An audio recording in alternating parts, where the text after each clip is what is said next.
There are two fundamentally different concepts of God.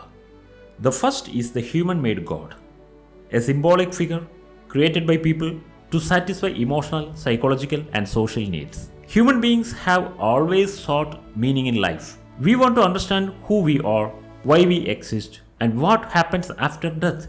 Faced with a universe that is often unpredictable and chaotic, we invented symbols to help us make sense of the unknown. Just as we created money to represent value and flags to represent nations, we created God to represent power, protection, and purpose.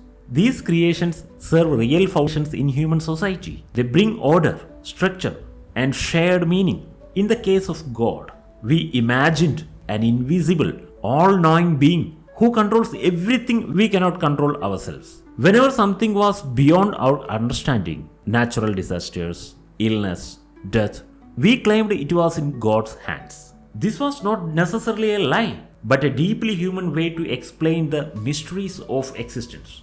Over time, this concept evolved into organized religion, which gave communities a moral framework, rituals, and a sense of comfort in times of fear. But ultimately, this God, the one who answers prayers, punishes sins, and grants blessings, is a creation of human culture, not a universal truth. The second concept of God is entirely different. It is not invented, but discovered.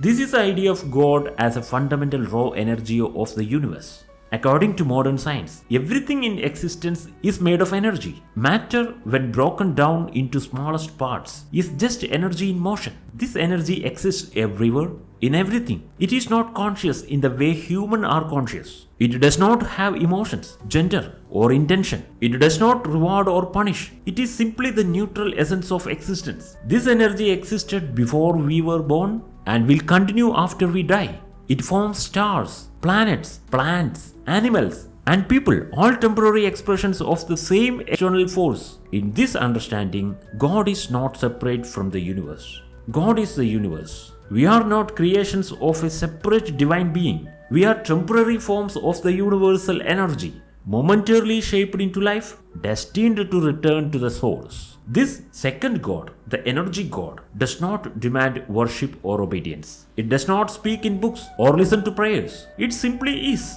And when we become aware of this, we can experience a deep sense of unity and peace. We begin to understand that we are not separate from the world, but completely connected to it. The same energy that moves the stars flows through us. Realizing this resolves fear, ego, and isolation.